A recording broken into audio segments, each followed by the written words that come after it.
Horizon Forbidden West, the sequel to one of last generation's most beloved open-world games, Horizon Zero Dawn, looks absolutely phenomenal. Perhaps more than any game I've seen thus far, this is the one that really makes me feel like a PlayStation 5 is actually justified, even if it is also coming out on PS4. Admittedly, I have a particular soft spot for lovingly rendered forests, but as far as I'm concerned, seeing Aloy's adventures across flowery San Francisco may prove to be the best reason yet to try and track down a new console. If you can find one, great job on those supply lines, Sony.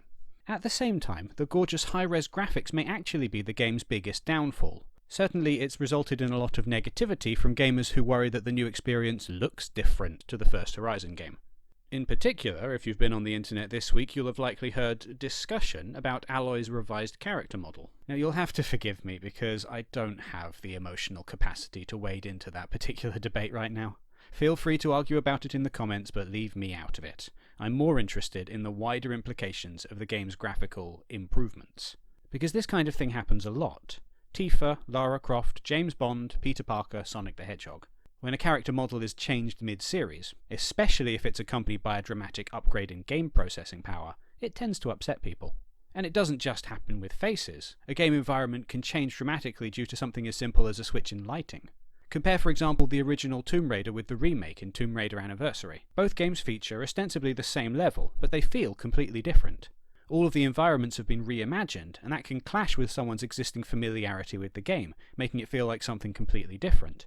In the case of Tomb Raider in particular, the big, black, dark, unloaded areas behind archways and pits give the game a sense of foreboding mystery that's entirely lost when processing power allows for these areas to be rendered from a distance. Have you ever read Understanding Comics? If not, no big deal, but it's interesting. Cartoonist Scott McCloud talks about the difference between the realistic world and the cartoon world. The more complex an image is, the less your brain needs to work to interpret it, so a photorealistic image will give you a very clear picture of what you're looking at. But simplify an image into a cartoon, and suddenly your brain needs to fill in the blanks. You use your imagination without really thinking about it, and you draw from your own personal experience to make something feel familiar. So, when you play a video game with less than completely photorealistic graphics, it's easier to insert your own worldview into the game. You form a connection that's very personal to you, and the more abstract a game's art, the easier it is to do so. This is essentially the logic behind silent protagonists in games. The character you're playing as doesn't speak, so you either subconsciously or indeed consciously give them a voice, and that voice probably sounds a lot like you.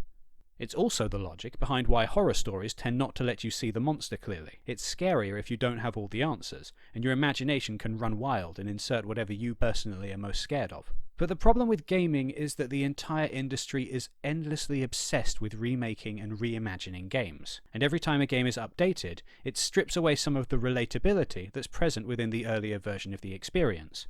When I was a kid playing Pokemon on the Game Boy Pocket, there wasn't exactly a lot to go on in terms of graphics, just a few black and white pixels. So I imagined the game's world as looking a lot like the world around me, in a moderately built-up area in England's home counties.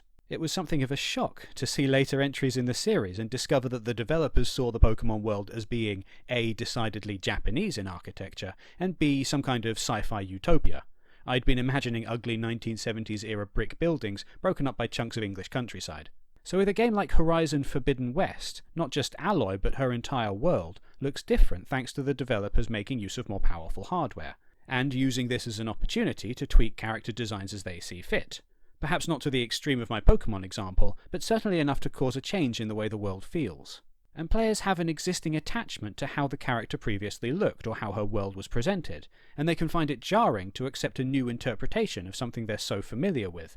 I get the sense that this is going to happen more and more as games get closer to completely photorealistic, and the question is, are we actually doing ourselves any favours by expecting this level of fidelity? Because there's a reason why many of the best-selling games of all time actively reject modern graphics in favour of a deliberately simple style. The way you personally interpret Minecraft depends very much on your own personal worldview, and if you don't believe me, take a look at the endless debates of whether or not Steve has a beard. There's no right or wrong way to interpret game art, but as developers strive to make games look supposedly better, they only succeed in alienating existing fans.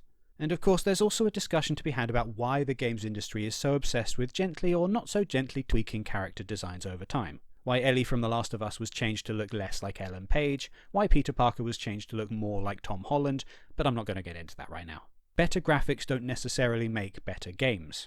If anything, they kind of rob games of some of their creativity and imagination. They make playing games a less imaginative experience. And I've talked a lot about faces in this video, but that's just because it's the easiest, most obvious part of the graphics discussion to analyse. Hence why it gets so much attention in these kinds of cases. So it's nice that Horizon Forbidden West looks so good, but it does come with added baggage. The game's biggest strength, its pretty, better-than-ever visuals, will also cause discontent for players who are suddenly seeing the game world through a new light that clashes with their own vision of how things ought to look.